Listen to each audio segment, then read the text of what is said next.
मराठीतले असे अभंग लिहिले गेले त्या तुकोबांच्या स्मृतीला पहिल्यांदा मी वंदन करतो.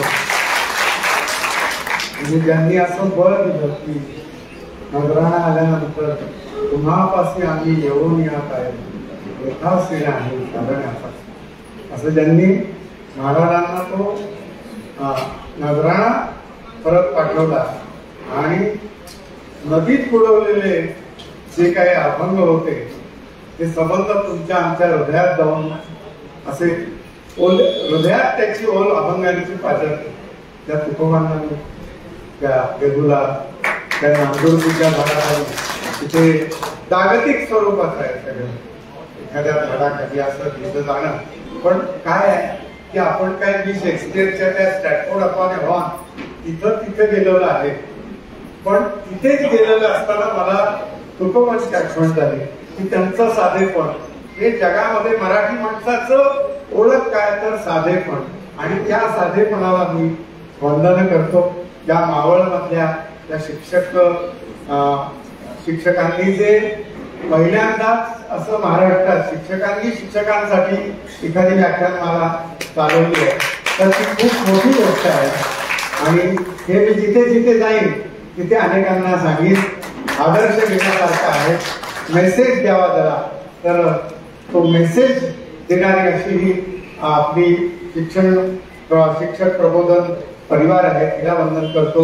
आणि आजचे आपले स्वप्ना साहेब त्यांच्या वाढदिवसानिमित्त आपण सर्वांतर्फे मी त्यांना खूप खूप आरोग्य, आयु आणि आरोग्य हे अतिशय छानपणानं त्यांचं निरामय असं पुढचं जे आयुष्याची वाटचाल आहे ती अतिशय अशी निरोगी अशी हो अशी आपणास. कारण पैसे वगैरे आहेत ना त्या खूप सगळ्यांना मिळतात, कमी मिळाले जास्त मिळाले त्याला काही नाही, पण हे जे आयुष्य आहे ना हा देह तो निरोगी राहावा अशी आपणा सर्वांतर्फे कळकळीची मी सर्वांतर्फे त्या वाढदिवसाच्या शुभेच्छा देतो. आणि आचारसंहिता चालू असतानाही जे आपल्या इथे आता खरं तर पोलीस स्टेशनचे प्रमुख इथे उपस्थित आहेत त्या कदम साहेबांनाही मी आभार मानतो. त्यानंतर आपण जमलेले सर्व शिक्षक शिक्षिका सर्वांचे मी मनपूर्वक धन्यवाद करतो.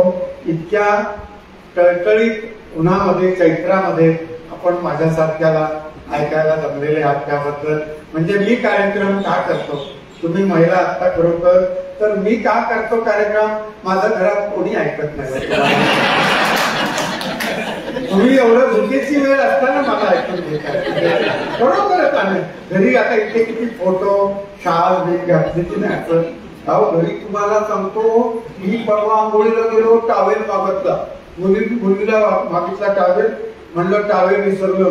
ती म्हणाली तुमचा हात मुरगळ आहे का म्हणून. असं काय उलट बोलतात, म्हणजे SSC ला असा काय प्रश्न असतो का, खालील प्रश्नांची थोडक्यात उलट उत्तरे घ्या म्हणून एवढं उलट बोलतो तो. तर अशा सगळ्या अनुभवातनं जाणारा असा मी माणूस आहे.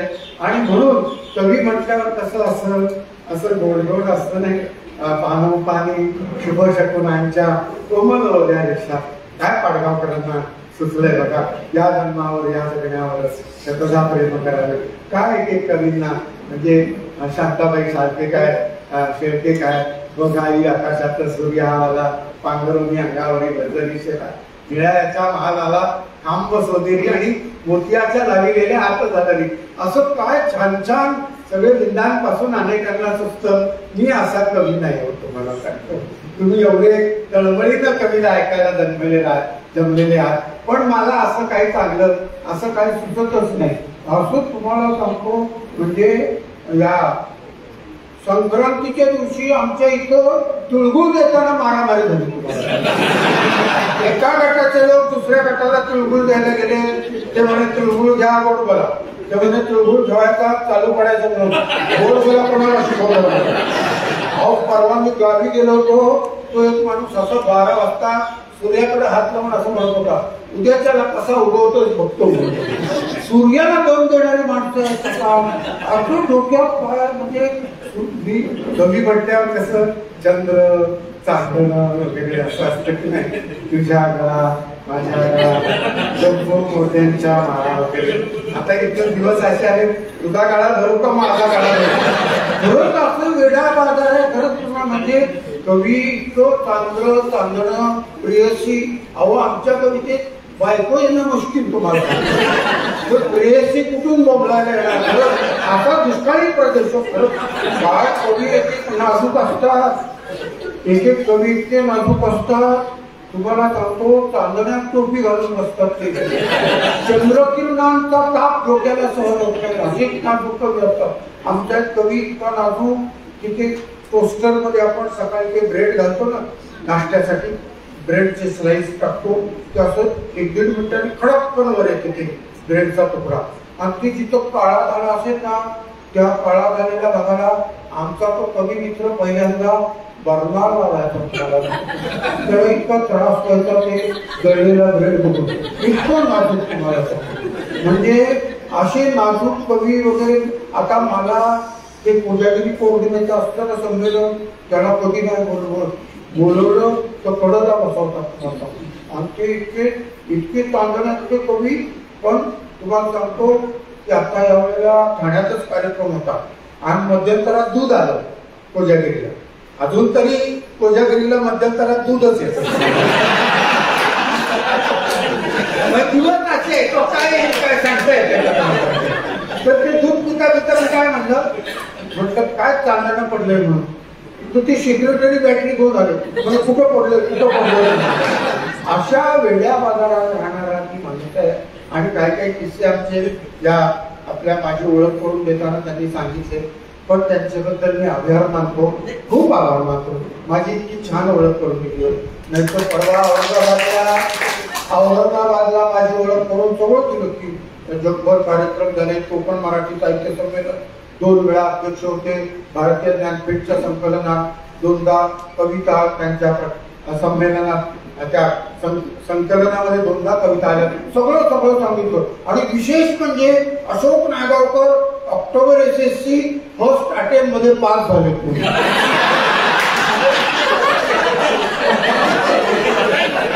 आता हे काय सांगायची गरज नाही.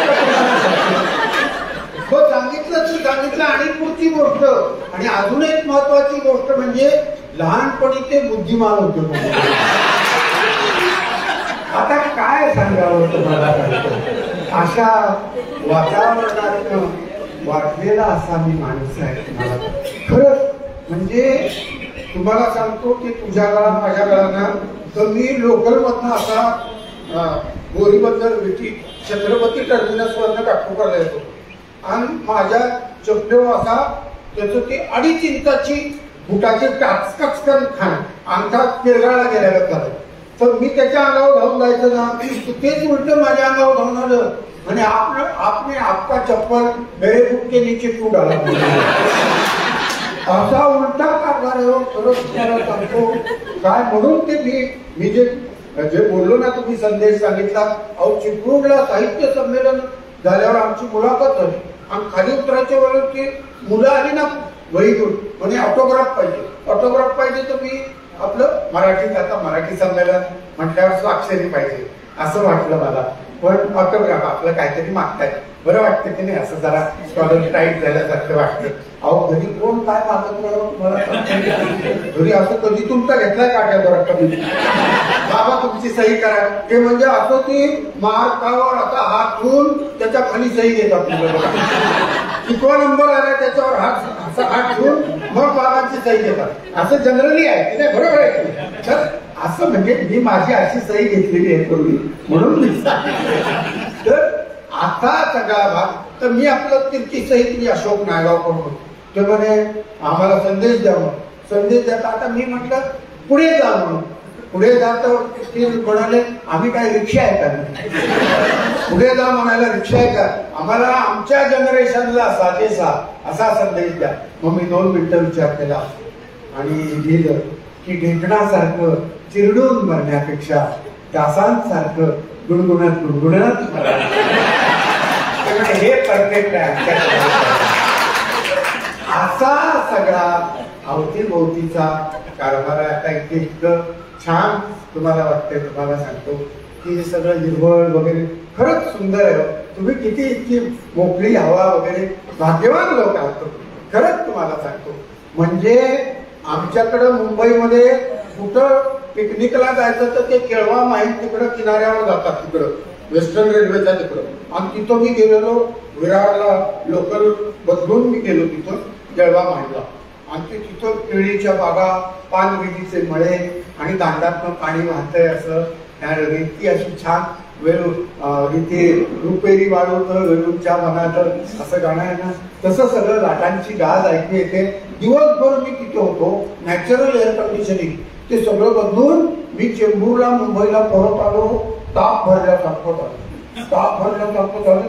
डॉक्टरांकडे गेलो, डॉक्टर म्हटलं जरा कणकण वाटते, कणकण वाटते. त्यांना आनंद झाला. म्हणजे मी गप्पा मारायला गेलो ना एरवी तर त्यांचा चेहरा पडायचा. मला बरं नाही म्हटलं काय चेहरा खोलला त्यांचा. त्यांनी लगेच थर्मामीटर काढून तपासला. अहो म्हणे 2 टेम्परेचर आहे. तुम्ही कुठं मोकळ्या हवेत गेला होता का? हो.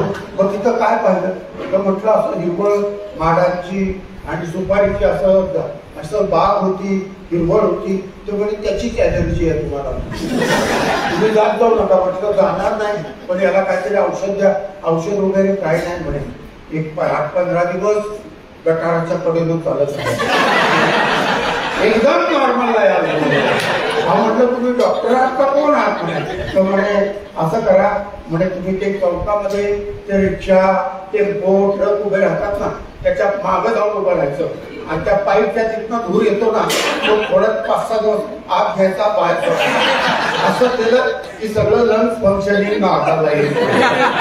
मी काय सांगतोय त्याचा अर्थ तुम्हाला सगळ्यांना कळतोय. असाच राहो. एक आता यांनी सांगितलं, एका मुलीला मी एका कार्यक्रमात विचारलं, म्हटलं काय ग एकत्र कुटुंब पद्धती म्हणजे काय.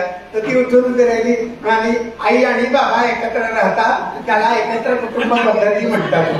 मुलांना आश्चर्य वाटतं आपले आई बाबा कशी काय एवढे वर्ष एकत्र राहिले. बघा ते सिरियल मध्ये 2-2.5 वर्ष चालते एकता कपूरची. ते एका लग्नावर भागतच नाही, 2-3 लग्न तरी दाखवावे लागतात. बरोबर आहे. आपलं एक लग्न ठरणं मुश्किल खरंच करतो. अहो माझं लग्न ठरलं तर मी रस्त्याच्या मधनं चालत होतो. आम्हाला हात लागल्या का वाटतंय की नाही असं खरंच सांगतो तुम्हाला. एक लग्न होणं मुश्किलच असतो. आणि आता 5-3 लग्न दाखवतो. मला गंमतच वाटते. मी असं व्यासपीठावर म्हणजे कार्यक्रमात बोलतो. माझी मोठी मुलगी म्हणाली बाबा तुम्ही असं कार्यक्रमात बोलता तुम्हाला वृद्धाश्रमात तर कोण हाकलून देतील. काय मुलीच्या सदिच्छा आहे. म्हणजे वृद्धाश्रमात ठेवणार हे नक्की. माईकला सुद्धा कोणाकोणाचं ऐकून घ्यावं लागतं.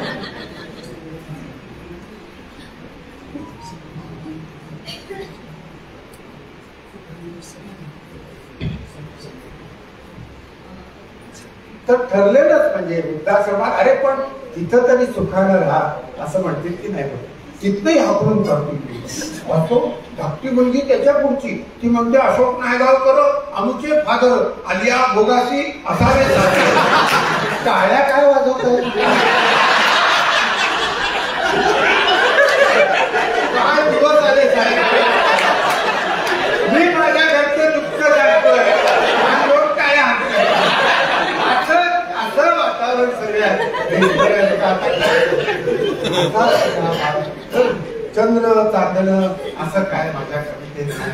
पण सूर्याला मी एकदा विचारलं म्हटलं कसं काय चाललंय तर म्हणाला दिवस ढकलतो. सूर्यासारखा सूर्य दिवस ढकलतोय म्हणायची पाळी आली.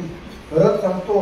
पण सूर्याकडून मी एक गोष्ट शिकलो, अंधार पडायच्या आत घरी परत जायचं. अवघड आहे फार. महिलांचा विषय नाही तो तुम्हाला सांगतो खरंच. नाहीतर अहो आमच्या इथं गेल्या वर्षी 31 डिसेंबरला पार्टी होती. 20 लोकांची पार्टी.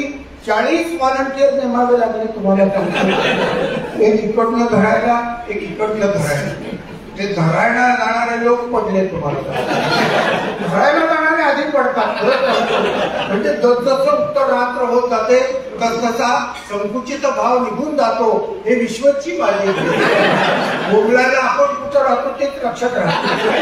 अहो तो पहाटे 2:45 वाजता टॅक्सीतनं माणूस उतरला आणि हलेदुले अवस्थेत तो त्या टॅक्सीवाल्यालाच विचारतोय हमारा सोसायटी आया क्या बनवून. तर हे अशा सगळ्या वातावरणातनं जाणारा असा मी कवी आहे. त्यामुळे तुम्ही असं वाटेल की सुंदर सुंदर अशा गोड गोड कविता वगैरे काहीतरी ऐकायला मिळतील. तर तसं काही माझ्याकडे नाही आहे. पण थोडीशी एक विनंती अशी की महिलांच्या गौरवपर काही कविता जर इथे म्हटल्या तर सगळ्या पुरुषांना चालतील ना. बघा किती पुरोगामी पुरुष, सगळी पुरुष मंडळी इथली किती पुरोगामी आहेत तुम्हाला सांगतो. कुणाच्याही मनात बाहेरून आली नाही, बाहेरून आली नाही. बरोबर आहे. काय होत असेल माहित नाही, पण बाहेरून तरी कुणाच्या मनामध्ये आली नाही. तर 2-3 कविता मी महिलांच्या गौरवपर अशा मी, पण पुरुषांना हे मी वचन देतो की समारोपाची जी कविता असेल ती पुरुषांना न्याय देण्याची असेल असं आश्वासन देतो. निवडणुकीचे दिवस आहेत त्यामुळे आश्वासन, माझं आश्वासन ते इतरांसारखं आश्वासन नसेल वगैरे, तुमच्या खात्यात काहीतरी जमा करीन वगैरे असं नाही. तर माय नावाची कविता, सगळंच काही हास्य विनोद वगैरे असं नाही, थोड्याशा गंभीर वगैरे अशाही कविता आहे. माय तूच असतेस घर, स्थापत्याचं नेसू बदलतेस काळाच्या पटरीवर, चिकन मातीनं लिपलेल्या धाब्याच्या घराशी पाट्यावर मीठ मिरची वाटत, कधी धोत्यावर घट्ट उभी असते चांदई सारखी कौलारू श्वास घेत, अथवा पावसाळ्यात पत्र्याच्या ताडताड वाजणाऱ्या घरात पाखडतेस पोर किड्यांना राठ हातांनी तू कुठेही सामावतेस. रो हाऊस मध्ये गुंठ्यावर मोकळी ढाकळी आकाश न्याहाळत कृतज्ञतेची सावली होऊन तू असतेस अग्निहोत्री, भाकरीचा न संपणारा वसा देत तव्यासारखी जाळ विचवत, तव्यासारखी जाळ विचवत तुझ्या हाताने असते 1000 भाकरींची ऊब, तुझ्या हाताने असते 1000 भाकरींची ऊब. माय आम्ही तुझ्या पोटी एकदाच येतो, आम्ही तुझ्या पोटी एकदाच येतो आणि तू तर रोजच आमच्या पोटात शिरतेस भाकरी होऊन. तू तर आमच्या पोटात रोज शिरतेस भाकरी होऊन. तुझी कळण्याची भाकरी पातळ खुसखुशीत, तुझी कळण्याची भाकरी, खानदेशाकडे कळण्याची भाकरी करतात उडीद वगैरे सगळं घालून. तुझी कळण्याची भाकरी, तुझ्या भाकरीचे कळणे किती कठीण, तू स्निग्ध तेलासारखी पसरतेस भाकरीवर. आम्ही कृष्ण पक्षी तुझ्या भाकरीचा चंद्र गिळतो, आम्ही कृष्ण पक्षी तुझ्या भाकरीचा चंद्र गिळतो किती होऊन. मान खरंच तुझे तिकट पोट लागते, तू कान धरावास रागे भरावेस, धपाटा घालावा पाठी आणि धुसफुसावे तुझ्या पदरात. गालावरून तू बोटे बोलावीस निघताना आणि आयुष्याच्या पदरात तुझी भाकर सगळंच बसावं, आयुष्याच्या पदरात तुझी भाकर म्हणजे असं एक मुद्दामून आईच्या स्मृतींना हे देणारं उजाळा देणारी अशी कवितांनी मुद्दामून आज सादर केली. त्यानंतर महिलांच्या संदर्भातल्या सगळ्या कविता काय सुरुवातीला घेतो.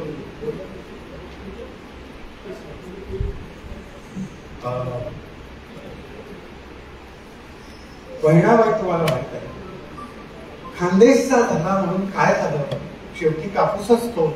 बहिणाबाईच्या नाकातोंडात गेला, तशी ती गुदमरून पळत मुंबईला आली. मग काय तिच्या रंगभऱ्या बायकांनी तिला आधुनिकच बनवलं. बॉपकोट काय केला, 6 भारी पातळात काय आणलं, बिन बाऱ्याचं केलं आणि हिंदू कॉलनीत गाणी म्हणायला सांगितली.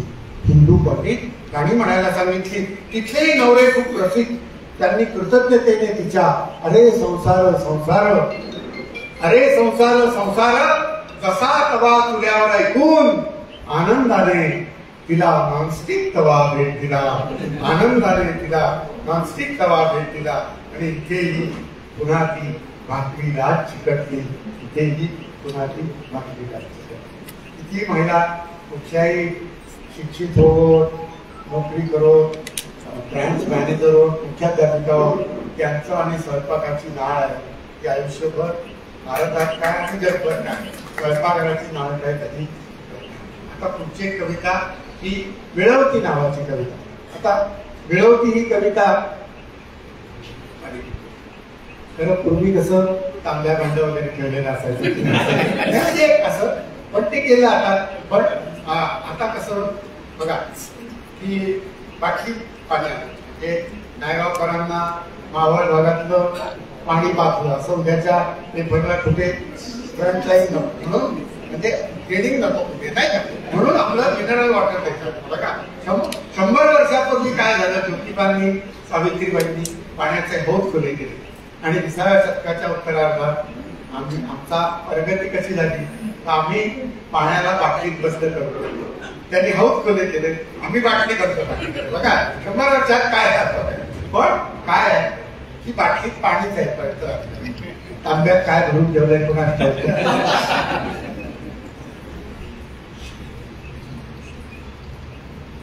पाणीच आहे. तर या ज्या महिला इथे बसल्या त्या महिला इथे काय एकदम हा हॉल बांधला आणि हा मावळ शिक्षक प्रबोधननी आज कार्यक्रम ठेवला म्हणून आलेला नाही. त्याच्या मागे 100-150 वर्षाची परंपरा आहे. कुणाच्या तरी अंगावर याच पुणे भागामध्ये शेड टाकले गेले, कुणाच्या तरी जिवंतपणी प्रेतयात्रा निघालेल्या आहे, कुणाला तरी वारीत टाकलेलं आहे. आणि म्हणून या ते जे कोणी शाहू महाराज, ते जे ज्योतिबा, ते आगरकर, ते कर्वे किंवा ते सगळे विठ्ठलरामजी शिंदे, ही जी सगळी प्रबोधनाची सगळी परंपरा आहे त्याचा परिणाम म्हणून या महिला इथे आलेल्या, त्याचा परिपाक आहे. एकदम या महिला आता आलेल्या आणि त्या महिला 100-150 वर्षापूर्वी, हजारो वर्ष राखा वाढा उठ्ठी काढा ही कामं करत होते. आज बघा महिला, आज मिळवती नावाची कविता आहे. मिळवती आजची मिळवती, मी बँकेतला एम्प्लॉई आहे, बँकेत 32 वर्ष काम केलं, पण 90च्या दशकापर्यंत मी जेव्हा 10 महिलांचे अकाउंट ओपन करायचो तेव्हा 9 महिला या HW म्हणजे हाऊस वाईफ घ्यायच्या आणि 1 महिला सर्व्हिस घ्यायची. 90च्या दशकानंतर राजीव गांधी आणि साहेब मित्रोदा, त्यानंतर जे काय विलक्षण सगळं बदललं, म्हणजे इलेक्ट्रॉनिक सगळं जे क्रांती झाली, त्यानंतर 10 महिलांचे अकाउंट मुंबई सारख्या शहरात उघडल्यानंतर 9 महिला या सर्व्हिस किंवा बिझनेस घ्यायच्या आणि फक्त 1 महिला ही HW हाऊस वाईफ असं घ्यायची. त्या महिला 2 नोकऱ्या करायला लागल्या. बघा मी सांगतो, पुरुष काय पेशवाईमध्ये एकच सर्व्हिस करत होते, आताही एकच सर्व्हिस करतात नाही का. आता एखाद्या वेळेला पगार झाल्यावर वगैरे हात बसूया वगैरे असतात, म्हणजे सॉरी मला सांगतो बसूया मग उशीर होतो, त्यामुळे एरवी एक नोकरी करूनच घरी येतात. महिला बघा अगदी नोकरी असं नाही, पण अगदी तळातली महिला सुद्धा त्या झोपडीवर लिहिलेलं असतं आमच्या इथे हॉल बिल्डिंग करून मिळेल असं, की अर्थार्जन 10-15 रुपये घराला करून देते. त्या महिला 2 नाही, सकाळी उठल्यानंतर त्या सगळ्यांचा स्वयंपाक, सगळ्यांचे डबे आणि कुणाचं काय वगैरे असं सगळं पुन्हा ओपन डेला शाळेत जाऊन यायचं असतं त्यांना. आमच्यापैकी मी 31 वर्ष बँकेत नोकरी केली, पण मी कधी माझ्या दोन्ही मुलीतली पहिली मुलगी कुठल्या वर्गात आहे, दुसरी कुठल्या वर्गात आहे हे मला कित्येक वर्ष मला माहीत नसायचं. तू कितवीत आहे असं विचारायचो, तुम्ही जर विचारायचं असं इतक्या आम्ही हुशार होतो. खरंच असे विद्वान लोक आहेत, पण त्या महिला 2 नोकऱ्या करतात, पुरुष मात्र एकच नोकरी करतो. वाईट वाटत असेल तुम्हाला सांगतो, सत्य सांगणं हे कवीचं कर्तव्य आहे, पण असं जर चांगलं बोललं आपण तर उद्या चांगलं खायला मिळेल तुम्हाला, पण ते आमच्या मनात जात नाही. महिलांचा विषय निघाला की पुरुषांचा हात असा वर गेला, असं झालंय का नाही जात तुम्हाला. तर विचारलं ना बैठकीला जरा हात महिलांचं मत घ्या, त्यांचं कशाला मत घ्या, असा हात असा टाकतो तुम्हाला सांगतो, त्यांना काय समजतं असं. मी हे महिलांचा पत्ता वाचतो, माझी बायको म्हणते सत्य काय आहे ते एका स्टेजवर सांगणार आहे की कोणतं आता सगळा त्या. आणि तुम्हाला सांगतो एक काळ काय होता, असं जुने वाडे वगैरे, असं ओसरी असायची, असं गाद्या म्हणजे तक्क्या दोड तक्क्या पांढात असं, कोणी मंडळी पुरुष मंडळी पाहुणे आले की नुसतं कारभाऱ्यांचा नुसता असा असा आवाज आला तर आत्माच म्हणायचे, दारे जोडे मोजून ये म्हणून. जोडे मोजून ये म्हणजे किती माणसं आली आहेत, ही सूचकता होती. आता सुद्धा सूचकता नाहीये तसं नाही. आता त्या रिक्षाच्या मागे लिहिलेलं असतं दादाचा आशीर्वाद, याचा अर्थ दादा डुबला, दादाचा फंड गेला. कोण दादाचं नाव लिहिलं आजकाल ही सूचकता आज आहे. त्या महिला तुमच्या दरवाजानं पुरुष मंडळी इतर पुरुष मंडळी असताना ये जा करत नव्हत्या. तुम्ही म्हणाली सरंजामी वृत्ती होती, नाही, ती त्या काळाची सभ्यता होती.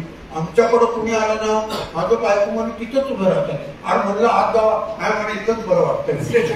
आणि खरं सांगू का तुम्हाला, म्हणजे आता आम्ही पण बदललो. आता दिवाळीमध्ये आमच्याकडे चकल्या करायला घेतल्या आणि लवकर जेवण वगैरे करून त्या जेवण आटपून बायको तळायला बसली आणि मुलगी ते पीठ खूप मळावं लागतं असं वगैरे, आणि ते यंत्रात एक पीठ भरून मळलेलं ते अंजलीच्या मशीननं सगळ्या चकल्या पडायचं वगैरे. असं मी असा म्हणजे जेवण आटपून असं टीव्ही बघत होतो आणि इतकं आपण समजूतदार वाटतो बघा की म्हणजे आता तुम्ही चकल्या बनवताय, मला 4:30ला चहा लागतो. तर मी म्हणलं तुम्ही आज एवढं काम करताय दिवाळीचं, मला काही चकल्या थांबून मला चहा नाही दिला तरी चालेल. इतकं समजुतीनं बघा तुम्ही, इतकं आपण ऍडजस्ट होतो घरामध्ये. मी चुकून बोललो नाही तुम्ही आज चहा असं. तर पण माणसाला काय दुर्बुद्धी होईल सांगता येत नाही. मी ते मुलगी असं पीठ मळत होती वगैरे, तर मी तिला म्हटलं बापाचं हृदय ना, कधी हृदय तर म्हटलं मी देऊ का मळून थोडं पीठ. असं मला वाटलं की म्हणे बाबा तुम्ही कशाला, पण त्या हल्लीच्या तुम्ही डाबरट की परत सरतो म्हणलं मेलो. आता पुरुषांचं कसं सगळी बुद्धीची कामं पुरुषांनी करायची, बरोबर आहे.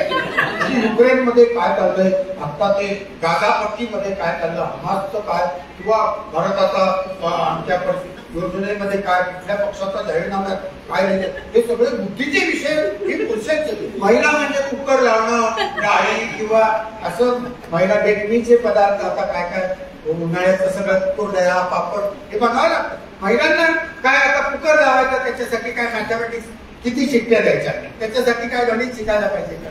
खरंच सांगतो, मी आमच्या घरी मुलींना सांगितलं, म्हटलं तुम्हाला आपलं पत्र आहे कसे जास्त पत्र आहे एवढं वाचता आलं तरी पुरे झालं म्हणून, बरोबर आहे. असं मी आमच्या मुली काय धडकले, आमची बायको शाळेची प्रिन्सिपल, म्हटलं असं अंगावर धावून आलो तुम्हाला सांगतो. असं पण आपलं काय चुकीचं आहे काय, पुरुषांना एवढे प्रॉब्लेम असतात डोक्यामध्ये.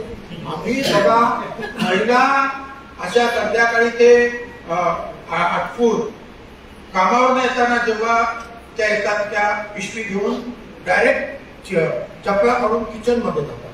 पुरुष बघा, पुरुष कामावर आला ना की तो पहिल्यांदा दरवाजाच्या मागून रेग्युलेटर असतो पंख्याचा, तो असा एक वरून ऑन वर करतो. त्या खुर्चीमध्ये असा काय तो 2-3 वस्तू काढून करतो, वाघ मारून आलेला सगळे पुरुष ऑफिसातले वाघ मारून आल्यासारखे पाहिजे तर चलनच बनवत असतात.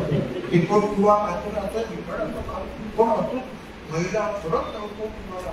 माझी पत्नी, मी जेव्हा घरी येतो ना तेव्हा फ्रीज मधलं असं थंड पाणी तिने द्यावं, जरा तुम्ही बर्फ टाकून उघडते असं आपण मागतो उन्हाळ्यामध्ये. पण माझी पत्नी 36 वर्ष ज्युनियर कॉलेजची प्रिन्सिपल म्हणून रिटायर झाली ती, पण ती कामावरून आल्यानंतर तिला थंड पाण्याचा असा ग्लास भरून द्यावा असं पाप मी कधी केले नाही.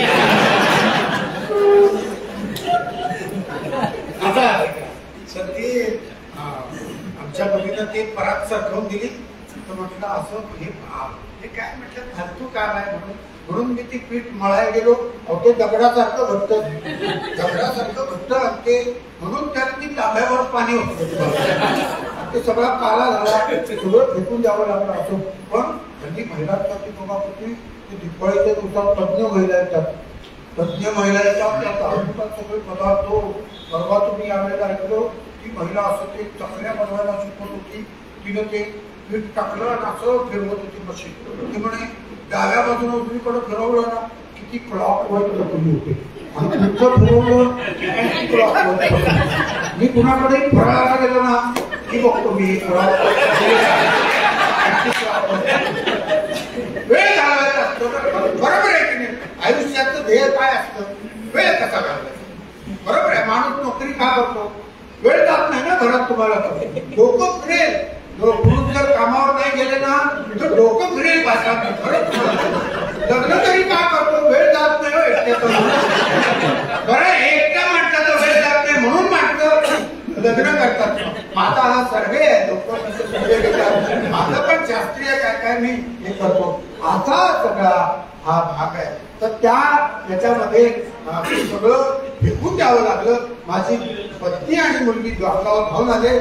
होईपर्यंत स्वयंपाकघरात पाऊल देखील टाकायचं नाही. म्हणजे आपण चांगल्या मतानं चांगल्या मनानं महिलांना मदत करायला जातो पण महिलांमध्ये क्षमाशीलता नसते म्हणून आपण स्वयंपाकात मदत करतो. ही खरी गोष्ट आहे. पण त्याच महिलांना आपल्या घरातले पुरुष किती असल्या बाबतीत अज्ञानी आहे. अज्ञानी शब्द थोडक्यात सौम्य असं वापरला मी. खरं म्हणजे त्यांच्या मनात बावळट असं म्हणायचं. खरं असं म्हणायचं कशाला आम्हाला. तर ती शेजारची शेकू येईपर्यंत ती म्हणते अगं इकडे आधी आजची गंमत तुला सांगते. आमच्या यांनी थोडं पीठ मळायला काय घेतलं आणि ते सगळं घट्ट लागलं म्हणून त्या ताब्यावर पाणीच काय होतं आणि ते सगळं पातळ झालं. सगळी भाजणीची वाट सगळं फेकून द्यावं लागलं. ती म्हणते तुझे काहीच नाही आमच्या यांची गोष्ट आहे. सकाळी मी भाजी घ्यायला खाली उतरले. आमच्या यांना म्हटलं जरा दुधाकडे बघा. दुधाकडे नुसते बघत बसले. भारताची ताकद ही कुठलाही धर्मग्रंथ राजकीय पक्ष नाही. त्याची ताकद ही एकत्र कुटुंब पद्धती ही ताकद आहे आणि त्याचं 99% श्रेय हे महिला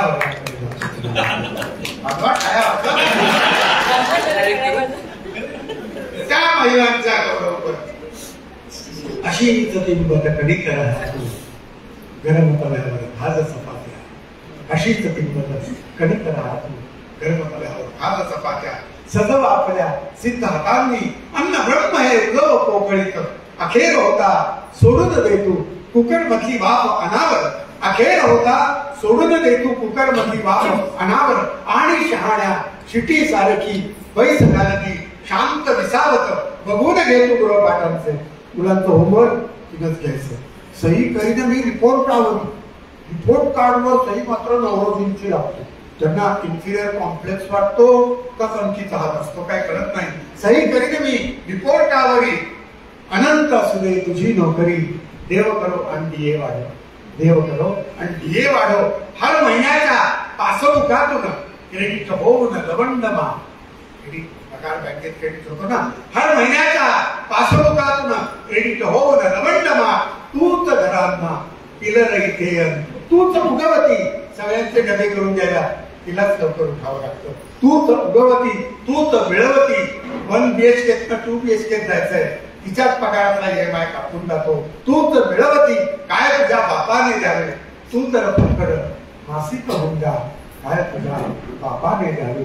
तू तर फकड मासिक. 40-50 वर्षापूर्वी महाराष्ट्रामध्ये तालुक्याच्या गावाला 100 महिलांच्या असतील तर 2च महिलांच्या पायात चपला असायच्या. त्यातली एक हॉस्पिटल मधली नर्स सिस्टर आणि एक शाळेतली शिक्षिका. बाकी 98 महिलांच्या पायात चपला नसायच्या. हे मी वाईला जन्माला आलो. ही साधारण 57-58 सालची 60-70 वर्षापूर्वीची 61 वर्षापूर्वीची गोष्ट मी सांगतोय तुम्हाला. कारण की नोकऱ्या नव्हत्या. नोकऱ्या करतच नव्हत्या स्त्रिया त्यावेळेला. आता बघा आता त्या काळामध्ये लग्नाची बैठक असायची.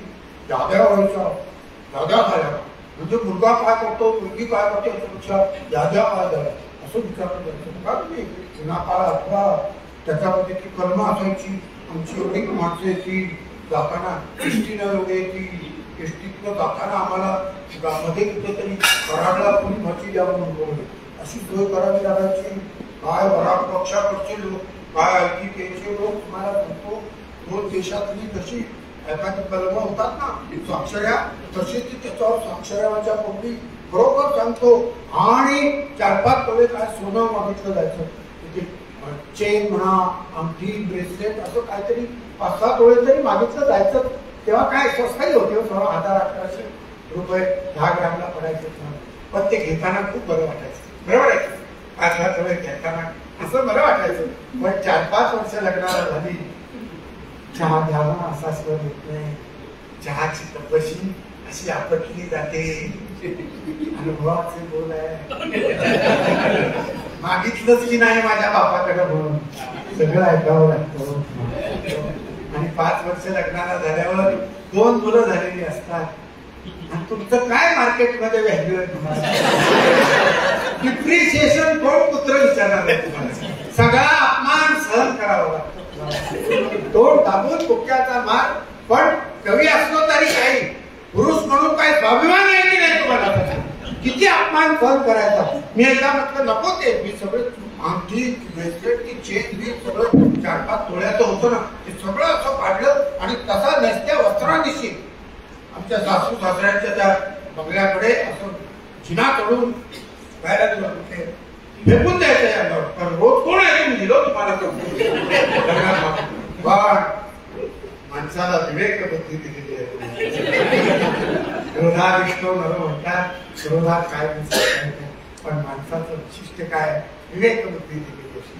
म्हटलं त्या काळात 1000-1100 रुपये 10 ग्रॅम, आजचा भाव काय. घर फीस बदल होता, 2-4 लाखाचा फटका बसला असता. आसमान केला तुम्ही तर अंगाला भोक पडत नाही.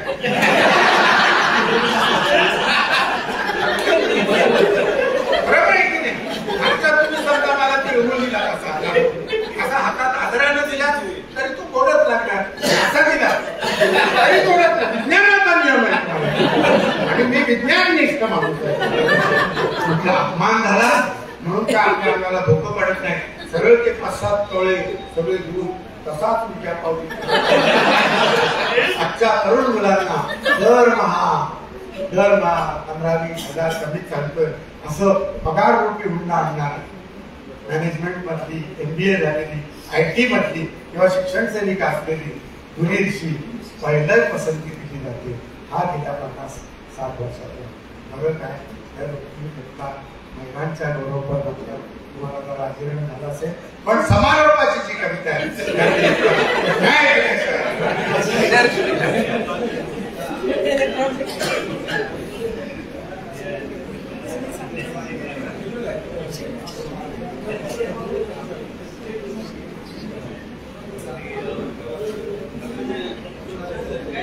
तुम्ही सगळे छान प्रतिसाद देताय.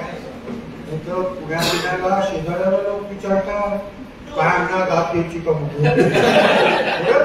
म्हणजे आमच्या इथे काही लोक तुम्हाला सांगतो दुसऱ्या दिवशी घरी गेल्यावर टाळ्या वाजवतात. अर्चना वाटतं यांना सेक्रेटरीज कडे घेऊन जायला पाहिजे. अहो म्हणे टाळ्या का वाजवत्या आठवण सोडून. नाही म्हणे ते कालचा कार्यक्रम झाला ते आठवलं म्हणून टाळ्या वाजवतात. असून अहो माझा मुंबईला आणखीन वेगळाच प्रकार. शिवाजी मंदिर ते दादरला आहे, तिथं माझा कार्यक्रम. मी माईक समोर आलो नाही सगळे लोक टाळ्या हाणायला लागले. आणि म्हटलं एकही शब्द बोललो नाही, टाळ्या का वाजवतात. नाही म्हणे आमची डोंबिवली फास्ट लोकल चुकल म्हणून आधीच टाळ्या. असा सगळा वेगळा बाबा. बरं आता एक जरा वेगळी घंटा आहे. तर वेळ लागायच्या पूर्वी सुचलेलं आहे. मी जन्मलो तेव्हा जातक मांडलं तर याला आयुष्यभर मृत्यूचे भय, याला आयुष्यभर मृत्यूचे भय म्हणून काळजी घ्या म्हणाले. तेव्हापासून मी उठणं लावतो. मग ऑफिसात पण सगळे मला खूप जपायचे. लोकांना कसं बालपणी पुस्तक खाल्ल्या की आत्मचरित्र लिहायला मजा येते. आमच्या बाबतीत असं काहीच नाही. लोकांना चड्डीच नसते, आम्हाला वाटत वाळलेली चड्डी नसायची. आम्हाला मात्र वाळलेली चटणी नसायची. मग आमचं कोण छापणार? आमच्या आयुष्यात गरिबीचा खूप प्रयत्न केला पण काही घडायचंच नाही. पण मी शाळेत हुशार, विचारायच्या आधी तुझ्याची तारीख सांगायचो, विचारायच्या आधी तुझ्याची तारीख सांगायचो. एकदा तर मी दार उघडले तर अंधारात आला, तसं सगळे घाबरले. मग माझा दाताचा प्रॉब्लेम झाला तर त्यांनी डोळ्याच्या डॉक्टरकडे नेलं. ते म्हणाले न्यूरोलॉजिस्टला दाखवा, न्यूरोलॉजिस्टला दाखवा. तर ते बिचारे चांगले होते. डॉक्टर खरे तर चांगले असतात पण बिलामुळे गैरसमज होतात. डॉक्टर खरे तर चांगले असतात पण बिलामुळे गैरसमज होतात. म्हणाले गरम वाफ घ्या. मग मी वाफ कुठे मिळते म्हणून एपीएमसी मार्केटमध्ये गेलो. तिथे कडक चेकिंग होतं. त्यांनी वडिलांचं एसएससी सर्टिफिकेट आणलंय का विचारलं आणि बायकोची जन्मतारीख विचारली. माझं अजून पहिलं लग्न पण झालं नाही. आपण कशाला दुसऱ्या कुणाच्या बायकोची जन्मतारीख द्यायची? बरोबर आहे.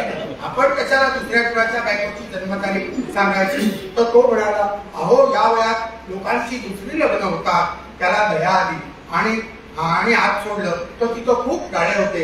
मग मला करायला सांगितलं आणि सगळं नॉर्मल आहे म्हटल्यावर मी धावतच सुटलो. तरी पण मला धावायचा टोल भरावाच लागला. आपल्याला काहीच झालं नाही या आनंदात, आपल्याला काहीच झालं नाही या आनंदात मी हत्तीवरून ब्लड शुगर वाटली.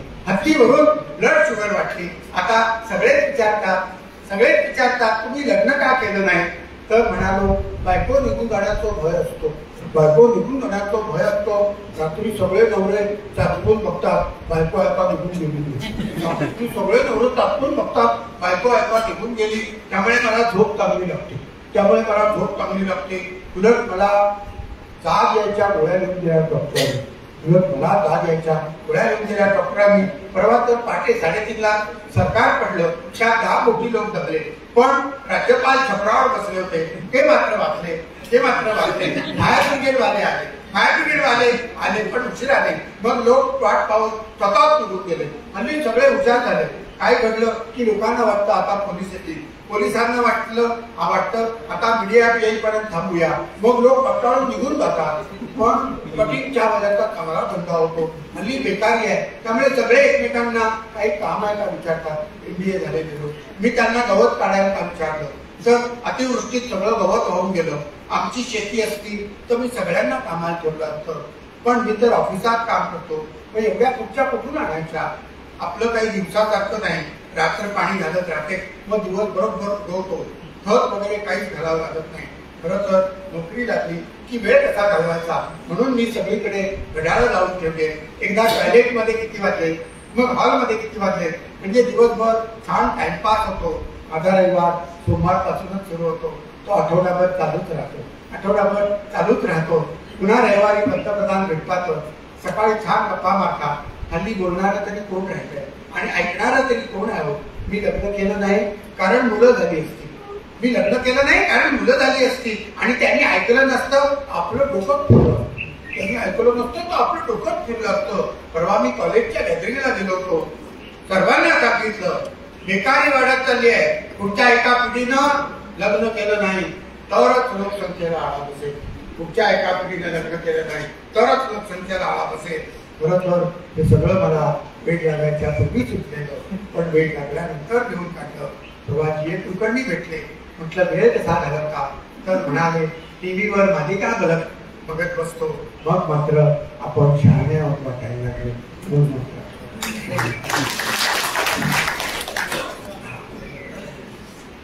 आता मला काही कवितेचं वातावरण असं वाटत खरंच सांगितलं. म्हणजे असं दिवस आपल्याचे आहेत ना तर मला वाटतं आपण कसा काढायला जातोय की काय. खरंच मला असंच काय सुचतो. खरं मला काय असं कवितेचं वातावरण आहे असं अजिबात वाटत नाही. तर गद्यात असा देश झालाय की काय त्याची कविता आहे बघा. तर सध्याच्या म्हणजे 95 साली लिहिलेली कविता आहे त्याच्या यादी. पण आजही किती 25-30 वर्षानंतर आपल्याला ती कविता किती अशी सगळीकडचं वातावरण असं बघून अशी म्हणजे समयोचित वाटते. तर सध्याच्या गद्यप्राय परिस्थितीत आपल्या हातून चुकलो की काय आणि पेपरात देखील फारच छापून येत आहे. मग आपल्या गोष्टीत काही दोष आहे की काय म्हणून मी प्रथम स्पेशालिस्टकडे गेलो. तिथं त्यानं मागचं दिसतं का विचार. त्यानं मागचं जे आमचं त्याची आई त्याची दृष्ट वाढत होती आय स्पेशालिस्टची दृष्ट काढत होती. त्यांनी मला मागचं दिसतं का विचारल्यावर मी नाही म्हणालो तर तुम्हाला बहुतेक मागचा नंबर दिसतोय, मागचा नंबर दिसतोय. मग खांद्यावर मिरर बसून घ्यायला लावला. बऱ्याच जणांना भेटत पुढे मी काढासा घेतला. शाळा कॉलेज चालवणाऱ्यांना गर्दीतून वाट काढत भेटलो तर त्यांच्या मते कोचिंग क्लासला जागा फ्री पडते आणि आमच्यावर खूप ताण पडतो. आई वडील दोघे नोकरीला जातात, मग मुलं सांभाळण्याचा प्रश्न असतो. मग ती आमच्या माथी मागतात आणि सतत मुलांमध्ये वावरल्याने शिक्षकही बालबुद्धीचे राहतात. सतत मुलांमध्ये वावरल्याने शिक्षकही बालबुद्धीचे. बघा मला प्रगतीच होताना दिसत नाही. आमच्या इथं आता 70 झाली, 50 वर्ष झाली, 40 स्पेशालिस्ट राहिला. आता 50 वर्षानंतर प्रगती व्हायला पाहिजे की नाही? Young specialist, senior citizen specialist असं प्रगती व्हायला, तो प्रगतीच होतो. अजूनही ती 40 स्पेशालिस्टच आहे. तर त्यांना शिकवणारे तरी हल्ली कुठे भेटायचो असं बरंच काही म्हटल्यावर मी त्यांना एवढ्या मोठ्या लागेल सरळ तुम्ही ट्युटोरियल्स किंवा कोचिंग क्लास का चालू करत नाही म्हणून आवडतं घेतलं. पुढे मी वाचनाची आवड कमी झाल्यामुळे समाज बिघडलाय असा समज झालेल्या ग्रंथप्रसारकांबरोबर चर्चेला बसलो तर टीव्हीमुळे शिकलेले लोक सुद्धा पुन्हा निरक्षर होऊ लागले. लोकांना ऐकू येतो, बघता येतो, लिहिता वाचता येतो. बघा तुम्ही घरी कुरिअरवाला कोणी सही करायला उठत नाही, तुम्हाला उठावं लागतं. बरोबर 100 वर्षापूर्वी कसं आता आपल्याला वाचता येतं म्हणजे ज्योतिबाजी सावित्रीबाईंनी शाळा काढल्या म्हणून आपल्याला लिहायला वाचायला येतं. पूर्वी आपण कुठं पडलो हेच कळत नव्हतं. आता कसं त्या तिथं खड्ड्यावर पाठी असते, हा खड्डा आहे, मग आपल्याला कळतं आपण खड्ड्यात पडलो. म्हणजे साक्षरतेमुळे आपल्याला कळायला लागलं आपण खड्ड्यात पडले होते.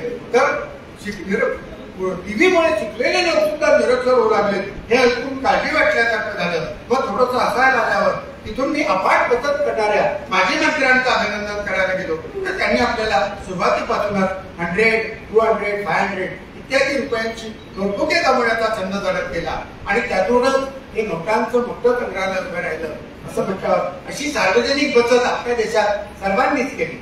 आमचं सरकार आलं आम्ही त्यातनं बचत करायची, तुमचं आलं तुम्ही बचत. असं देश आलटून पालटून श्रीमंत व्हायचे नाहीत. माझ्याकडे एवढ्या आयडिया आहेत, अजून मला कुठल्या कमिटीवर घेतल्या. देश किती श्रीमंत होईल म्हटल्यावर पुढे मी पोलिसांना भेटलो तर त्यांच्या बोलण्यात पुरावा गोळा करून खटला उभा केला तरी ऐनवेळी साक्षीदार शीर्षासन करतात आणि आम्हालाही पोलीसची सिक्युरिटी नसते. आपल्याला पोलीस आहे, पोलिसांच्या रक्षणाला काय व्यवस्था आहे का? माझं तर म्हणणं आहे प्रत्येक पोलिसाला 2 कमांडो दिले पाहिजे. बरोबर सगळी एकाने नाही शिरू. परवा मी आमच्या मित्राबरोबर पोलीस स्टेशनला गेलो होतो. साहेब माफ करा, पोलीस स्टेशनला गेलो होतो आणि माझी पिशवी अशी ठेवलं होतो. साहेब म्हणे नाही बाबा तुमची पिशवी हातात धरा, आमच्या इथं पण आम्ही चोऱ्या काय सांगता येत नाही. तर आम्हालाही पोलीसची सिक्युरिटी नसते म्हटल्यावर तुमचंही बरोबर होत आहे. तर ते म्हणाले निघताना त्यांनी रात्री अपराध काय दिवसाचं देखील जास्त बाहेर जाऊ नका असं सांगितलं. पुढे मी न्यायाधीशांकडे गेलो असताना कोर्टात ओटुशा उर्फ गर्भाची बायकांची गर्दी जमलेली बघून काही अन्याय इत्यादी प्रकार झालाय की काय असा उपप्रश्न केला. काही अन्याय इत्यादी प्रकार झाला की काय असा उपप्रश्न केला. तर आपल्या भावी लेकरांसाठी साऱ्या जणी अटकपूर्व जामीन घ्यायला आल्याचे समजले. आपल्या भावी लेकरांसाठी साऱ्या जणी अटकपूर्व जामीन घ्यायला आल्याचे समजले. म्हणजे परिस्थिती फारच बिघडत चालली आहे. पुढे पैसे दुप्पट तिप्पट करून देणाऱ्या अर्थसंस्थांना भेटून तुम्ही एवढे पैसे दुप्पट तिप्पट कसे करून देणार विचारल्यावर सुरुवातीला निदान काही वर्ष आम्ही मुद्दलामधून या योजना राबवू शकू, मुद्दलामधून या योजना राबवू शकू असं म्हटल्यावर नक्कीच विश्वास बसला. पुढे वाटे बंद कारखाने गिरण्यांच्या गेटवर मालकाने श्रमिक हो घ्या इथे विश्रांती. बंद कारखान्यांच्या गिरण्यांच्या गेटवर श्रमिक हो घ्या इथे विश्रांती असा बॅनर लावलेला बघून काय नेमकं सुचतं लोकांना.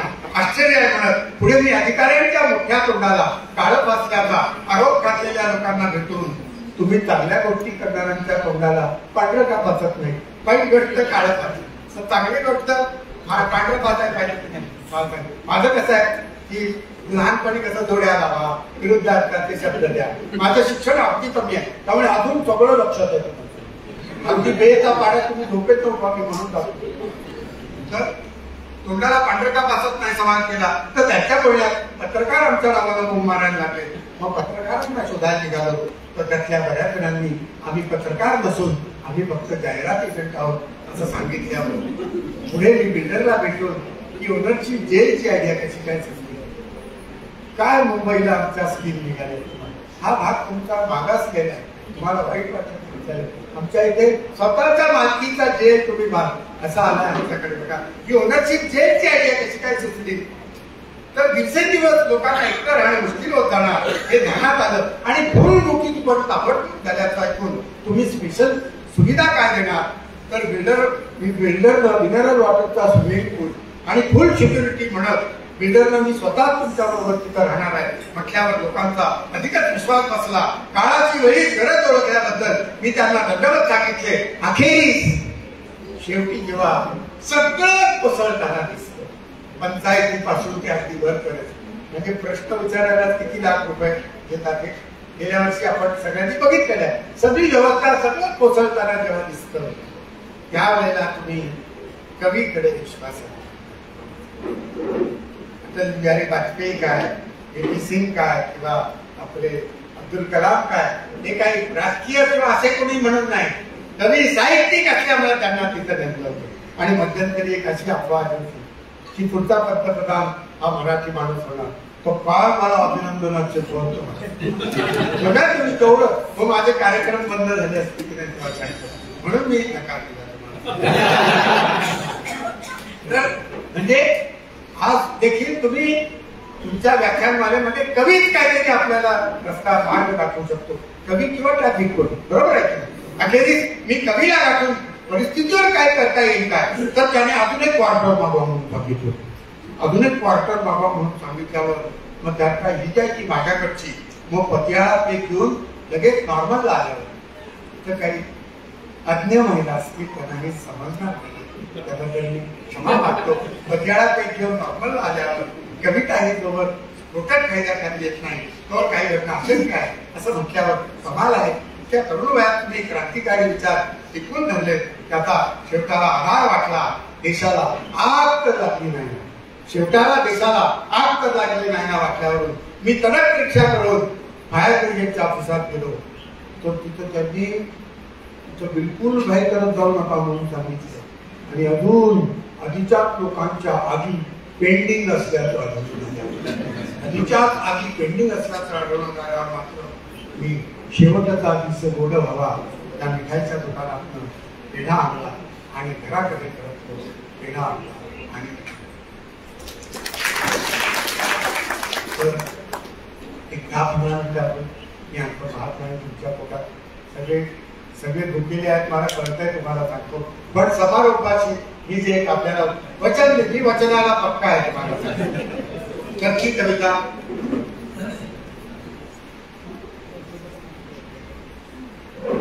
असं पांढरे सॉक्स, पांढरे बूट आणि हाफ पॅन्ट घालून चोकळ जॉगिंगला बाहेर पडतात तो तुम्हाला सांगतो. असं कॅलरी जाळायला, अरे खायचं कशाला एवढं 50 म्हटल्यावर थोडं 1 किलो कमी खायचा ना, तो ती कॅलरी जाळायला सगळे लोक बाहेर पडतात 50-60 नंतर. आणि ते एकमेकांना गार्डन मध्ये असे 2 बोटं दाखवतात. आपल्याला वाटतं वी फॉर विक्टरी किंवा यांना 2 मतं पडली की काय, पण त्याचा अर्थ वी फॉर व्हॉलंटरी रिटायरमेंट, स्वेच्छानिवृत्ती असा त्याचा अर्थ आहे. त्याच्यावरही मी 2 ओळी लिहिल्या होत्या तुम्हाला सांगतो. निवृत्त नोकरांचे बघा काय हाल झाले, निवृत्त नोकरांचे बघा काय हाल झाले. काही पिण्यात गेले, काही पिण्यात गेले, काही पुण्यात गेले. परवाच्या म्हणजे ते पुण्यात जाऊन पिण्यात गेले. काय काय पुण्याबद्दल मला मी एवढं जग शिकलो नाही, पण पुण्यासारखी बुद्धिमत्ता पुण्याचं काय वेगळं.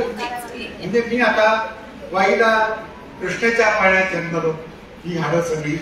मी मुंबईला तानसाचं पाणी गेली 60-75 आता 78 वय गेली जवळ 50-1 वर्ष मी तानसाचं पाणी पितोय. आणि गेली 20 वर्ष वर्षातले 5-6 महिने मी लंडन मध्ये थेम्सचं पाणी पितो. माझ्या बुद्धीमध्ये फरक पडलेला नाही. मुखेचं पाणी मी पुण्याला कार्यक्रम असला ना की पाटली भरून घेऊन जातो, पण माझ्या बुद्धीमध्ये फरक पडलेला नाही. बुद्धीच काहीतरी किंवा दर मी आता बँडवर त्यालापासून येतोय दर वेळेला मला त्याला पुचाळीला आलात ना जेवायलाच यायचं म्हणतो. 25 वर्ष आग्रह चाललाय.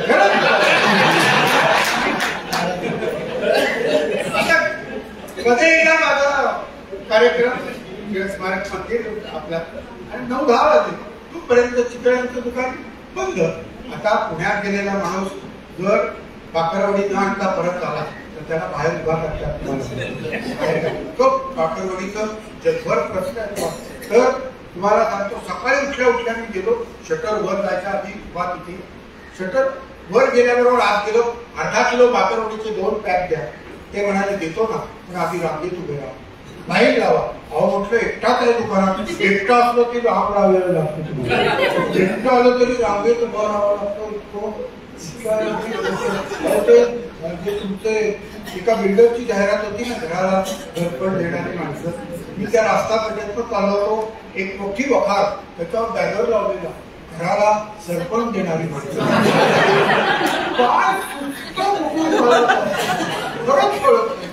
म्हणजे असं की त्या पूर्वी कसं जेवणाला यायला आपल्याकडे पाट पानं रांगोळ्या वगैरे असं पण ते महिलांना वाढायचा त्रास व्हायला लागला.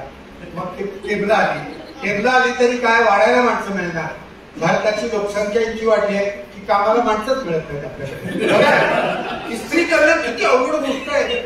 इस्त्री करणं सोपी गोष्ट नाही. मराठी माणसं नाही आहेत की उत्तर प्रदेश मधून माणसं मागावे लागतात. मुंबईमध्ये सगळे इस्त्री करणारे हे उत्तर प्रदेश झारखंड वगैरे तिकडून येणारे लोक. कोकणात परवा मी गेलो तो आंब्याची राखण करणारे झारखंड मधला माणूस होता. मराठी माणूस आंब्याची राखण ऐकूच शकत नाही.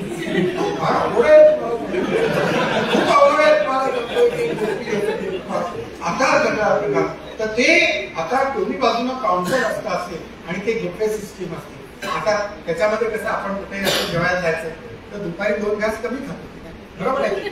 म्हणजे चांगल्या अर्थानं निघतं. आडवा हात मारायचा म्हणून माझा हात वेगळा घेतात काय वेळेस. तर थोडंसं सावकाश म्हणजे दुपारी थोडं 2 घास कमी खातो आपण संध्याकाळचं लग्नाचं जेवायला. तर ते असं सुरुवातीला जेव्हा सिस्टीम निघाली ना तेव्हा आपलं सगळे बघतात मग एकदम 5-7 पुऱ्या कशा घ्यायच्या किंवा 2 वाट्या श्रीखंड कसं भरून घ्यायचं लोकांच्या नजरच येतं ना. म्हणून मी ते एकच बारीक तडका 2च पुऱ्या असं घ्यायला लागलो. अहो ते मध्येच संपलं ना संपतंय ना दिसते बघा. एका घासाची एक पुरी बसलं तरी चालतंय बघा. आणि ते मध्ये घुसायला गेलो तो सगळे लोक अशी हातात तिरकी नजर मला देते. अरे जेवण कुणाच्या बद्दल नजर मला असा अपमान केलेला सुद्धा आवडत नाही. खरंच का तसं तिच्यात टाकून पडत यावं की काय. पण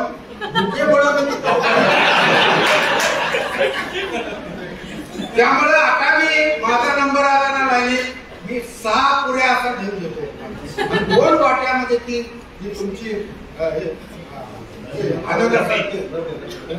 सीताफळाचं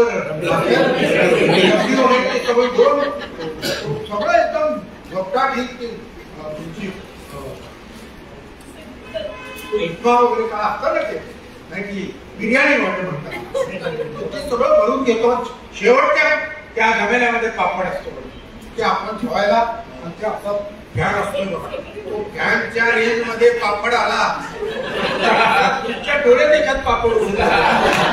गेल्या 10 वर्षात माझे 3 पापड उडाले. जीवनावश्यक कविता अनेकांनी लिहिल्या पण जीवनावश्यक कविता लिहिणारा अशोक नाही हे कुणी लिहिलेलं नाही आतापर्यंत. आणि असं ते 1.5 किलो जवळजवळ झालं त्या प्लेट मध्ये. 2.5 किलो 2 किलो तो होतच आहे. किती तुम्ही जिम्नॅस्टिक केलेलं असो वगैरे पण ते 1500 उलटल्यावर दोन्ही हाताने ते एकदम असं धरता येत नाही बरोबर आहे की नाही. एका हातात तर नाही दुसऱ्या दोन्ही हातात धरलं तर ते खाणार कसं. गाय म्हशीचं काय गव्हाणीत कसं गाय म्हशी तो घालून खातात की नाही. माणूस जनावरांसारखं वागू शकतो पण जेवू नाही शकतो. बघा तुम्ही पेपर बघून बघा तुम्ही जनावरासारखं वागू शकतो, पण जेवण नाही करू शकतो. माझा स्वतःचा शोध आहे हा. आता त्याच्यामध्ये मी पुण्याला आलो तर तुमच्या हिरणगावनात ते म्हात्रे पुलाच्या खालच्या तिथे गार्डन आहे बघा, तिथं ते 3,000 लोक जेवतात. मी गेलो तर माझं कॉलर बंद केली आणि असा तो ॲल्युमिनियमचा असा धूप असलेला खडकन त्यांनी तो असं तो टेबल आहे ना गळ्यात अडकवायचं ते असं उघडलं, माझ्या स्टँड तो उघडला, गळ्यात अडकवला, एकानं प्लेट ठेवली, दुसऱ्यानं वाट्या ठेवल्या. असं असं तुम्हाला सांगतो, दोन्ही हात मोकळे, एका हाताला वाटा घ्या, एका हाताला तुमची जिंदगी घ्या, असं टाइम मॅनेजमेंट म्हणतात ना, तसं त्या मुलाकडच्या त्या लेडीबाई असं गळ्यात अडकवून पुरत होतं, शूटिंग चाललं होतं. म्हणजे मैदानात कसं ते तुमचं चणे फुटाणेवाला मध्ये मडकं ठेवून तसं त्या बायका फिरत होत्या. मला एवढं नवल वाटलं, हे पुण्यातच बघायला इतर कुठं नाही बघायला मिळत. म्हणजे मगाशी मी सांगितलं त्या कर्वेला वेरळला त्या कर्वेला दशभुज गणपतीच्या तिथं उभा मी पिशवी वगैरे घेऊन असा. पिशवी म्हणजे का मी कुठे गेलो ना मी पिशवी जवळ ठेवतो. आपल्याला आता जाताना आपल्या आमचे परिचित आपले अध्यक्ष सर त्यांनी मला सारखा 8 दिवसापासून मला सारखं बेटीस धरले, त्यांनी तेव्हा येत किती आता जाताना मला ते काहीतरी देणार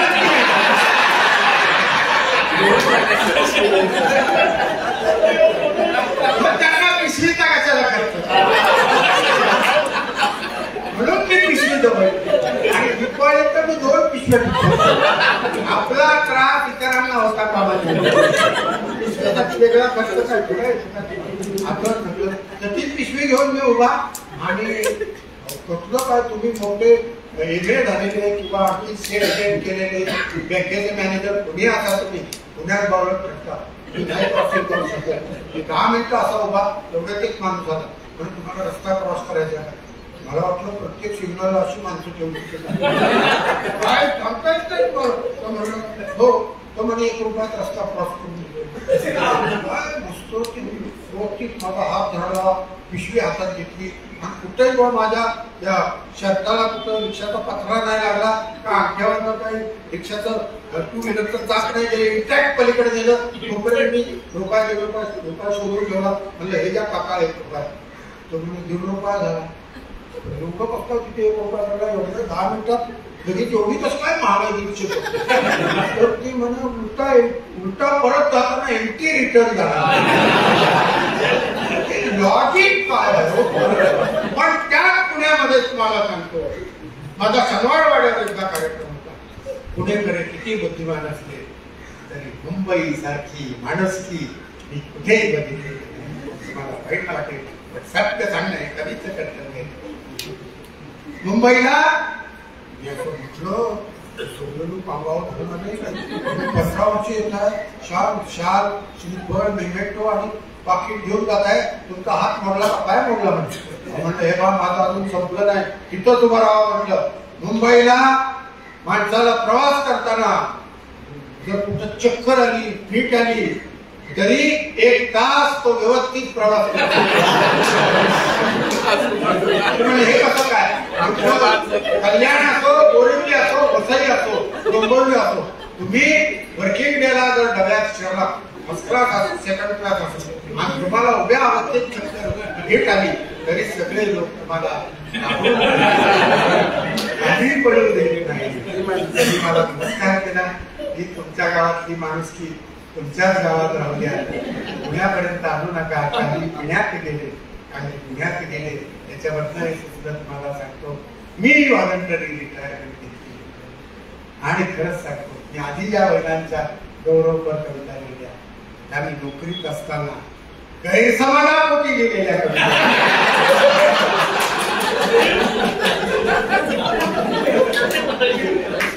रिटायर झाल्यानंतर माणसाला सत्य समजतं की असं हळवा सरळ नाजूक वगैरे साफ होतं. 25 वर्षानंतर सगळं गुलाबाचं पाणी वाहून टाकतं. तुम्हाला बघा, पहिले लग्न झाल्यावर पहिले 2-3 महिने तुम्हाला साधी शीण आली ना तरी या तुम्हाला कशी शंका दिली काय बोल असला हा केला आता चहा घ्या ना काय खबर आहे चहा घ्या ना रामू गड्याला चहा चहा दे हो निघून जाते कारण रामू निघून गेला दुसरा रामू गड्या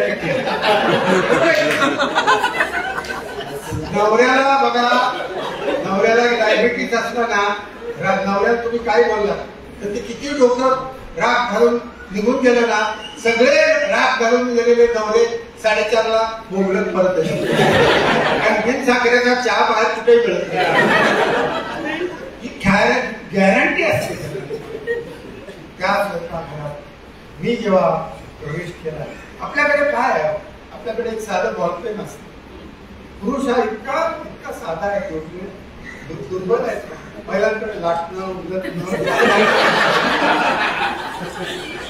असं आपण बॉलपेन असं ब्रँडेड पण नाही लावावं लागलं खरं असं आणि बघा पुरुष किती नाजूक आहे आपल्याला मेथीची जोडी निवडायची तर ती सुतळी बांधलेली असते आपण प्रयत्न करतो गाठ सोडायचा प्रयत्न करतो बरोबर आहे भले नका आदल्या दिवशी काढलेली असते तरी आपण प्रयत्न करतो महिला बघा अशी मध्ये मोठं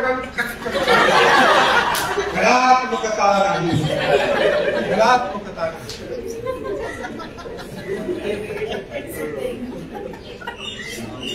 जरा पुढे येतो म्हणतो ना आवाज ऐकू येतोय ना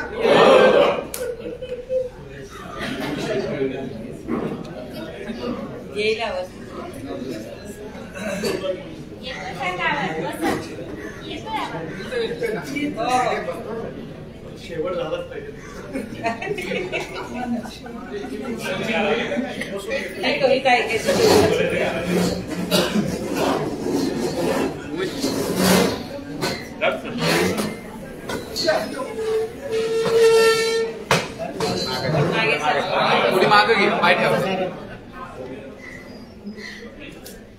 काय पडणार मी काय उभा नाही कुठे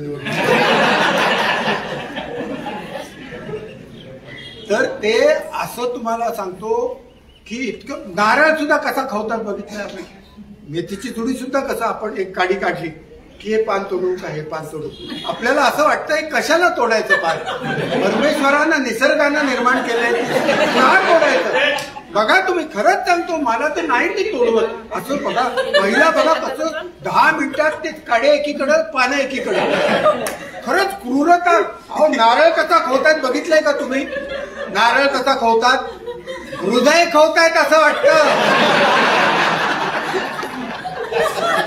मला नारळ खवायला सांगितलं आता इथे कसं माझी मान वर आहे घरी आपली मान खाली असते बरोबर घरी आपण खाली मी असं खाली मान धरून मला नारळ खवायला सांगितला मी अशी वाटी घेतली आणि विळीवर पण विळीवर कसं बसायचं माहित नाही उलटा बसलो विळीवरती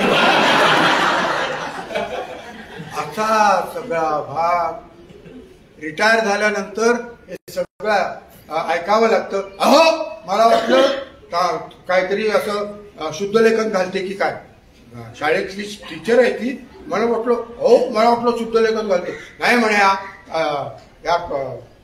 हे तुमच्या मटक्या भिजत टाकल्यात त्या पाण्यातनं 2दा-3दा काढून नीट पाणी निथळून घट्ट गाठ मारा फडक्याला आणि त्याच्यावर वजन ठेवा नाहीतर तुम्ही बसा असं नाही सांगितलं नशीब हसू नका माझ्यापेक्षा जास्त त्रास तुम्हाला होणार आहे तुम्हाला माझा शाप आहे असं सगळं ऐकावं लागतं त्या स्वयंपाकघरामध्ये अहो आणखीन एक गोष्ट सांगायची राहिली मी रिटायर झालो तर त्या शेजारच्या मॅडम म्हणाल्या नागावकर तुम्ही म्हणे आता या तुम्ही आता सेवानिवृत्त झालात रिटायर झालात विहारीत घेतली मला वाटलं त्यांचे मिस्टर मल्टीनॅशनल मध्ये व्हाईस प्रेसिडेंट मला वाटलं काही जॉब देतील असा एखादा जॉब आहे की काय तर म्हटलं काय हो काय काम होतं काय नाही म्हणे तुम्ही आता रिकामे बस रिकाम टेकडा शब्द वापरला पुरस्कार मिळालेला मला ती महिला मला रिकाम टेकडा म्हणाली पण रिटायर झाल्यावर राग गिळायचा असतो मी शांत राहिलो म्हटलं काही काम आहे का नाही म्हणे तुम्ही आता घरीच असता आमच्या मुलांना उद्यापासून शाळेत सोडायला जाल का काय असं सगळं ऐकावं लागतं त्या याच्यातनं ही कविता लिहिलेली आहे आणि महिला ही अशी कविता लिहूच शकणार नाहीत, त्यासाठी हळवार हृदयाचा पुरुष जन्माला आहे. किती किती क्रूरता आहे त्या स्वयंपाकघरामध्ये. गळ्याशी नख खुपसून, गळ्याशी नख खुपसून अंदाज घेत क्रूरपणे त्वचा चोलली जाते दुधी भोपळ्याची. कसं खरवडून काढतात बघा. दुधी हलवा बनवायचा असेल तर कवळा दुधी भोपळा आपण बाजारात जातो, आपण त्याच्यावर हात फिरवतो हळवा रसा. महिला बघा बाजारामध्ये गेल्या तर त्या देठाच्या तिथे नख खूप असतात. त्या तुम्हाला माहित नाही, कारण तुम्ही बाजारात भलतीकडे बघत असता.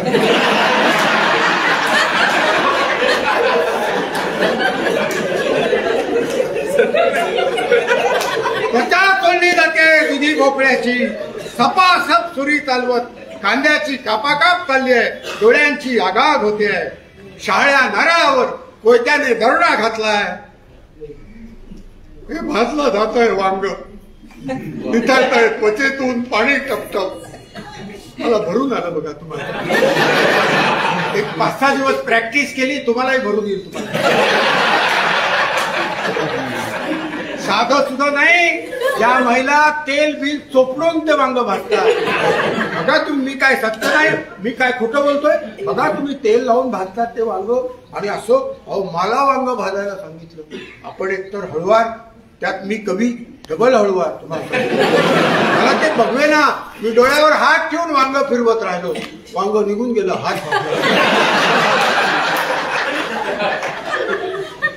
परवा कुणीतरी महाराष्ट्रामध्ये मराठीमध्ये माणसाच्या दुःखावर, पशुपक्ष्यांच्या दुःखावर, माऊलींपासून आतापर्यंत अनेकांनी कविता लिहिल्या. पण वांग, दुधी भोपळा याचं दुःख मांडणारा मराठीतला एकमेव कवी आहे. माझी जन्मशताब्दी 2047 मध्ये येते तुम्हाला, कारण आणखीन मोठ्या प्रमाणात आपण कार्यक्रम करता येते. म्हणजे जगदीशचंद्र बोस नंतर अशोक नागावकर असं परवा कोणतरी म्हटलं. तडतडते मोरी हा अखेरचा फडफडाट, कडीपत्त्याच्या पंखांचा उकळत्या तेलात. बघा चिवड्यासाठी ती फोडणी करतात, बचकाभर कडीपत्ता आत टाकतात. बघितलंय तुम्ही? फटफट फटफट फटफट फटफट फटफट फुलपाखरं तडफडतायत असं वाटतं. आपण नाही बघू शकत ते, नाही बघू शकत. लगेच आपण बाहेरच्या रूम मध्ये जातो. पण महिला बघा, एक महिला दुसऱ्या महिलेला काय म्हणते, काय छान.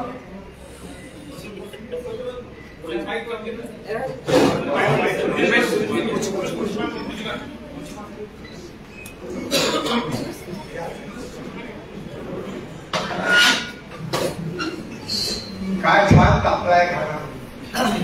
आपल्याला फुलपाखरं तडफडताना वाटतं आणि महिला म्हणतात काय छान तापलाय खाना. आणि कसल्या समानतेच्या गोष्टी करतात. तिखट टाकलं जात आहे भाजीच्या अंगावर, डोळ्यात तिखट टाकलं जात आहे. बघा तुम्ही पावभाजी वगैरे कसं तिखट टाकतात. धारेवर किसली जात आहेत गाजरं. पिळवणूक चालली आहे आंब्याची, पिळवणूक चालली आहे आंब्याची. सर्व हराबंदी आहे कोय वरवंट्या खाली चिरंटे मीठ मिरची. आणि बत्ता घातला जातोय वेलदोड्याच्या डोक्यात, बत्ता घातला जातोय वेलदोड्याच्या डोक्यात. फडक्याने गळा ओढून मुसक्या बांधून दह्याला फासावर चढवलंय चक्का बनवण्यासाठी. दह्याला फासावर चढवलंय चक्का बनवण्यासाठी. हे भरडले जात आहेत गहू, भरडले जात आहेत गहू. दाही दाही होते मटाची ज्वारीची. भर बाजारात सुराख उपसला जातोय कलिंगडाच्या पोटात. भर बाजारात सुराख उपसला जातोय कलिंगडाच्या पोटात. पोलीस नुसतेच बघतायत, पोलीस नुसतेच बघतायत. संत्र्या मोसंब्या केळ्यांची, संत्र्या मोसंब्या केळ्यांची वस्त्र उतरवली जातात, वस्त्र उतरवली जातात. दिवसा ढवळ्या मक्याच्या कणसाला दिलंय विस्तवाच्या तोंडी. आणि वर मीठ तिखट लिंबू तोडलं जाते जखमांवर. हे काय चाललंय, काय चाललंय, काय चाललंय. कविता ऐकल्यानंतर इथं उपस्थित अनेक महिलांना असं वाटत असेल की नायगावकर हजारो वर्षाच्या अज्ञान अंधकारातून आम्ही ही क्रूर कृत्य करत आलो. आज तुम्ही या व्याख्यानमालेच्या निमित्तानं आमचं प्रबोधन केलं, अन्याय दाखवला. उद्यापासून त्या